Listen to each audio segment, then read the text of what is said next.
Hola, hola, bienvenidos a esta exploración. Hoy vamos a meternos a fondo con el trabajo de Capacitar Internacional. Así es, vamos a usar como base principal, pues, unos extractos de un informe suyo del 2011 que se llama Sanar el trauma, empoderar el bienestar. La idea es entender bien qué onda con capacitar, o sea, cómo le hacen con esto de la sanación del trauma, del bienestar. ¿Y qué impacto han tenido, no? Porque trabajan en muchos lados. Y también ver qué broncas o desafíos se enfrentan.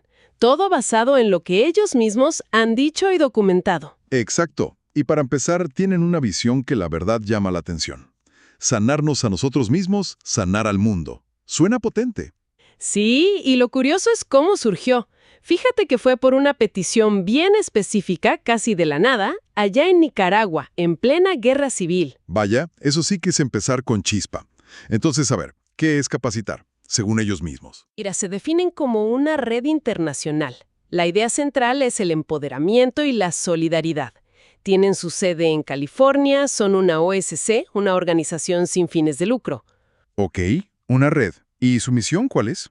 Pues, en concreto, enseñar prácticas sencillas. Cosas como técnicas de sanación, dinámicas de equipo, herramientas para el desarrollo personal. ¿Con qué fin? El objetivo es que la gente pues conecte con su propia sabiduría, con su fuerza interior, ¿sabes? Para sanar heridas de injusticia, promover la paz y lograr cambios, tanto en lo personal como en la comunidad. Y mencionabas algo de su método, que es la educación popular. ¿Eso qué significa en la práctica? ¿Cómo funciona? Pues mira, significa que todo gira alrededor de la experiencia de la gente que participa. No es como una clase donde alguien habla y los demás escuchan, sino más bien un intercambio. Ah, ok. Más interactivo. Exacto. Y súper importante, buscan el famoso efecto multiplicador. O sea, que la gente que aprende estas técnicas, pues luego vaya y las comparta con su familia, sus vecinos, sus compañeros de trabajo. Ah, claro. Por eso han podido llegar a trabajar en tantísimos lugares, ¿no? Más de 35 países, dices. Justo, en las Américas, África, Europa, Medio Oriente, Asia, y sobre todo con comunidades que han vivido cosas fuertes, violencia, pobreza, desastres naturales. Tiene sentido. El nombre mismo, capacitar, ya te da una idea, ¿no? Como de dar poder, herramientas. Sí, de empoderar, de darse ánimo, de darse vida mutuamente, como ellos dicen. Hasta su logo, fíjate, es una flor de loto precolombina. ¿Y qué simboliza? Pues esa mezcla de cosas. Creatividad, autonomía, estar bien plantado en la tierra, pero al mismo tiempo la solidaridad con todo el mundo. Es interesante. Volviendo al origen, a Nicaragua en el 88. La fundadora es Pat Kane, ¿cierto? ¿Cómo fue que llegó a empezar esto? Entiendo que estaba ahí por otra cosa, ¿no? Sí, fíjate que ella estaba en un festival de arte y cultura.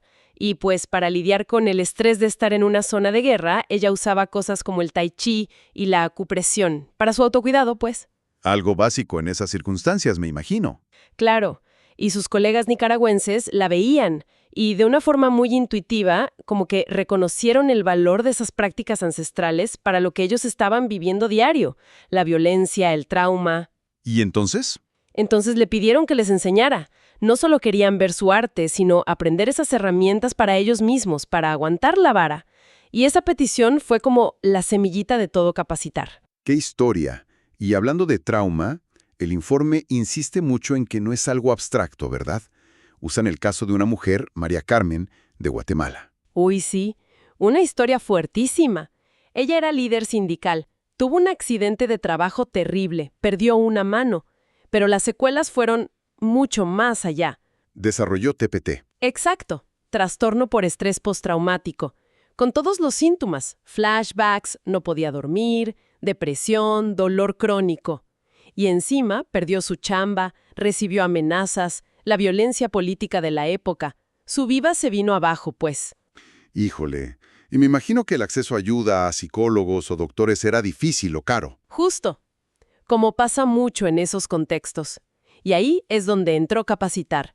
En unos talleres aprendió tai chi, visualización, acupresión. ¿Y funcionó para ella? Parece que sí, notablemente. Ella contó que le mejoró el ánimo, tenía menos dolor, dormía mejor, pero lo más padre, según ella, fue que empezó a compartir esas técnicas con su familia, con su gente. Vaya. Su caso es como un ejemplo muy claro de lo duro que es el trauma, pero también del potencial que tiene este enfoque de capacitar, centrado en el cuerpo y en que la gente tome las riendas. Para entender mejor qué es lo que vivió María Carmen, ¿cómo define el informe el TPT? ¿Qué es exactamente? Pues lo explican, basándose en los criterios clínicos que se usaban entonces.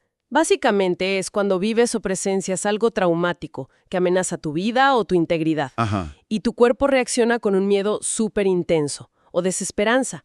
Y luego como que el sistema nervioso no puede procesar bien eso, no puede soltarlo. Y eso genera síntomas, ¿no? Mencionan como 3 áreas principales. Sí, exacto. Primero está la hiperactivación. Es como si el cuerpo se quedara prendido en modo alerta todo el tiempo. ¿Cómo se ve eso? Pues vigilancia extrema, te sobresaltas por cualquier cosa, andas irritable, no puedes dormir bien, te cuesta concentrarte y muchas veces hay síntomas físicos, mareos, taquicardia, problemas del estómago. Ok, alerta constante. ¿La segunda área? Es la de revivir el trauma. O sea, te vienen recuerdos de la nada, tienes pesadillas, flashbacks, como si lo estuvieras viviendo otra vez. Y sientes una angustia horrible cuando algo te recuerda lo que pasó. Uf, qué pesado. ¿Y la tercera? La evitación o común pain. Es un intento, a veces inconsciente, de no sentir ni pensar en lo que pasó. Puede haber como lagunas de memoria, te sientes desconectado de los demás, pierdes interés en las cosas, sientes que no hay futuro. Entiendo. Complejo. El informe también menciona a un tal Peter Levine, ¿no?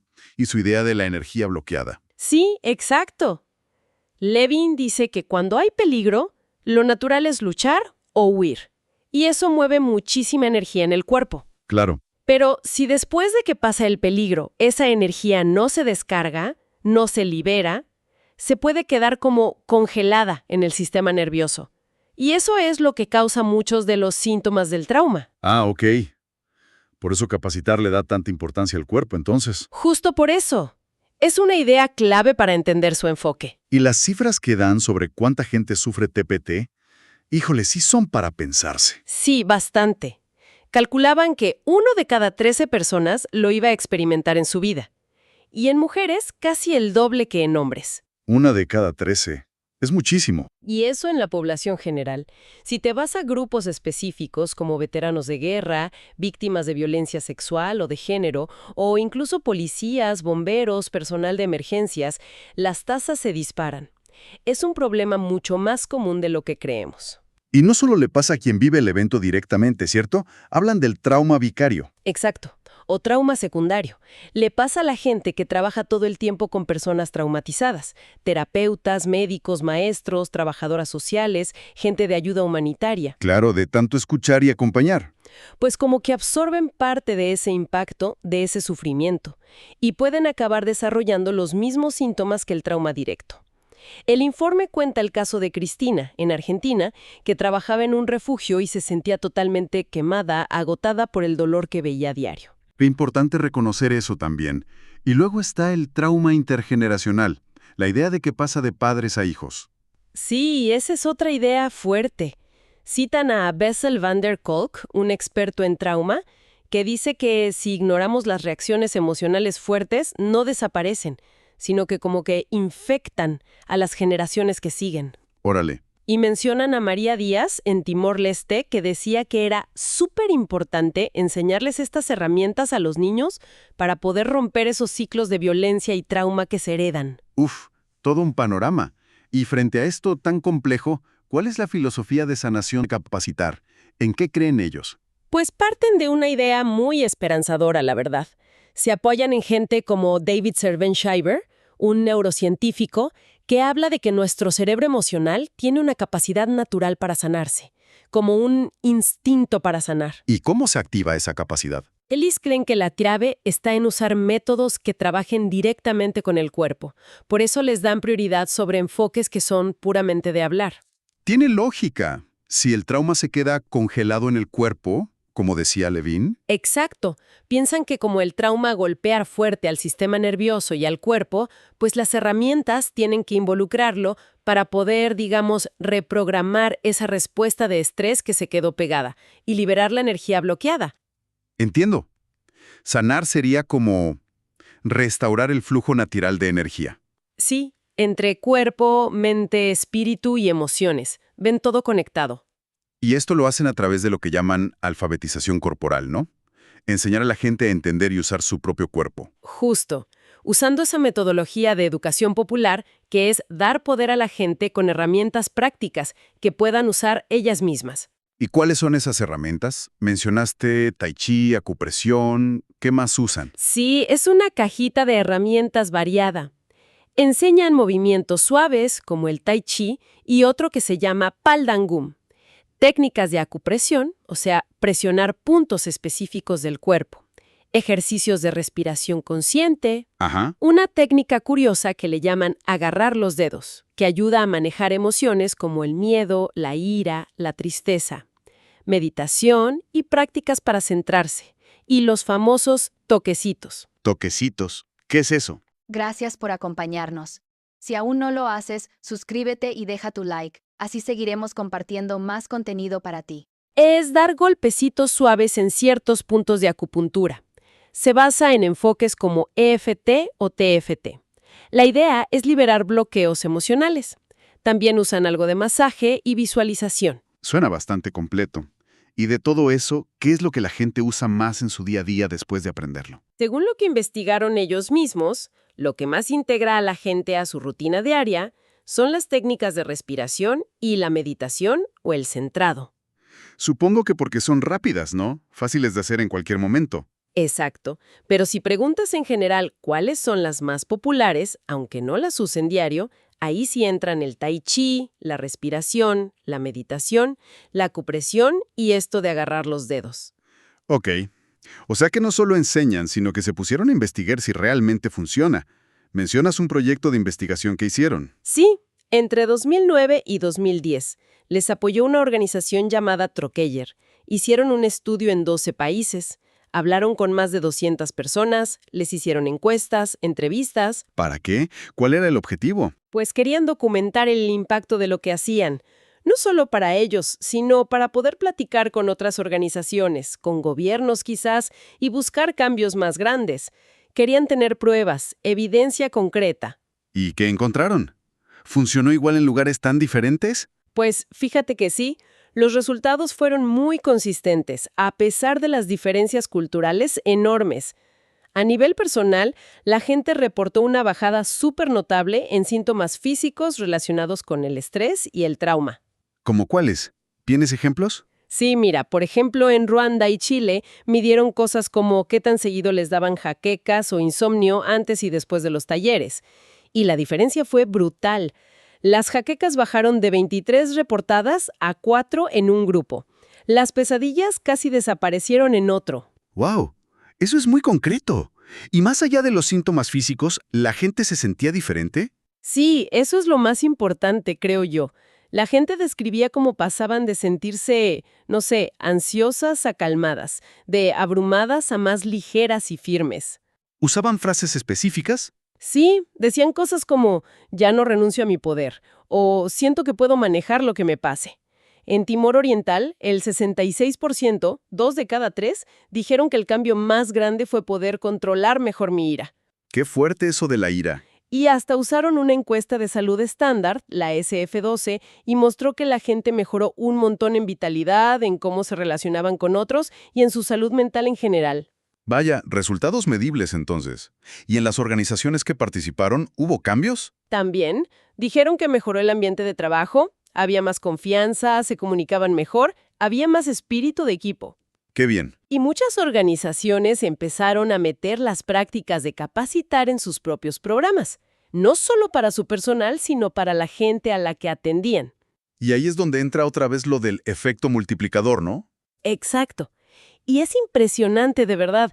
El ejemplo de Ruanda que mencionan es, mira, 27 personas que fueron a la capacitación inicial terminaron compartiendo las prácticas con más de 8,300 personas. ¡8,000! A partir de 27. Es una locura. Es que así funciona. Se va regando el conocimiento como una onda expansiva. Los testimonios que vienen en el informe deben ser muy conmovedores, ¿no? Muchísimo. Son los que le ponen cara a todo esto. Cuentan, por ejemplo, de una consejera de violencia doméstica en Honduras, que usa las técnicas para no tronar ella misma y para ayudar mejor a las mujeres. Claro, el autocuidado es clave ahí. O un maestro en Timor Oriental. Me impactó mucho. Dejó de pegarles a sus alumnos y empezó a usar las técnicas para manejar su propia ira. Y hasta las usó con su esposa cuando estaba dando a luz. Ándale, cambios súper prácticos. Totalmente. Cuentan de gente en Uganda o en Ciudad Juárez, imagínate, usando técnicas de dedos o los toquecitos para manejar el miedo y la rabia en medio de una violencia brutal. Híjole, en Juárez. Sí, debe ser vital tener algo así. O mujeres víctimas de violencia en El Paso, en Estados Unidos, que pasaron de sentirse víctimas a ser líderes en su comunidad. Hay hasta dibujos de mujeres detenidas en un centro de migración donde se ve cómo cambió su ánimo antes y después de los talleres. ¡Qué fuerte! Mencionaste también a Gladys, en Honduras. Su caso es especial. Sí, porque como que ilustra muy bien cómo el cambio personal puede llevar a cambios más grandes. Su propia sanación la motivó a llevar capacitación a la ONG donde trabajaba, Visitación Padilla. Ajá. Y esa ONG ha sido súper importante en Honduras para impulsar cambios en leyes sobre violencia doméstica y servicio militar.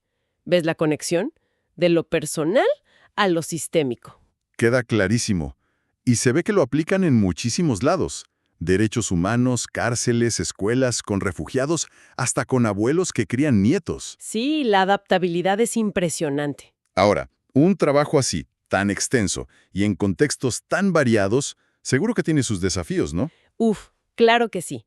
El informe menciona varios. Por un lado, los culturales y lingüísticos. ¿Cómo cuáles? Pues traducir conceptos como alma o sentimiento a veces no es directo. Hay que buscar metáforas locales, adaptar los dibujitos, los materiales y luego el tema del trabajo de energía. ¿Qué pasa con eso? Que en algunas culturas, pues la gente desconfía. Han llegado a acusarlos de brujería o de ser algo como New Age, ¿sabes? ¿Y cómo le hacen? Pues tienen que explicar con mucho cuidado que no es eso, que se basa en prácticas ancestrales que muchas culturas ya conocen y también en lo que dice la ciencia moderna sobre la conexión cuerpo-mente. Requiere mucha sensibilidad, mucho tacto. Me imagino. Y a nivel más estructural, ¿retos más grandes? Ahí está el tema de entrar a instituciones más formales, como escuelas, hospitales, gobierno. A veces hay como porteros que no quieren cambios, ¿no? Resistencia. La famosa burocracia o el miedo a lo nuevo. Ándale. Y también que en general todavía no se reconoce bien el impacto tan profundo que tiene el trauma en cosas como el desarrollo comunitario, la salud pública, la educación, como que se ignora. Cierto. Entonces, ellos sienten que necesitan más investigación todavía y pensar mejor cómo influir en las políticas públicas para que el trauma se tome en serio de forma transversal. Entiendo. El informe trae también como unas preguntas frecuentes para aclarar dudas, ¿no? Sí, como un resumen rápido. Aclaran, por ejemplo, que su onda es de solidaridad, de respeto mutuo, no de llegar a imponer nada. Importante. Que no son una organización religiosa, aunque sí respetan y reconocen la dimensión espiritual, que es importante en muchas culturas.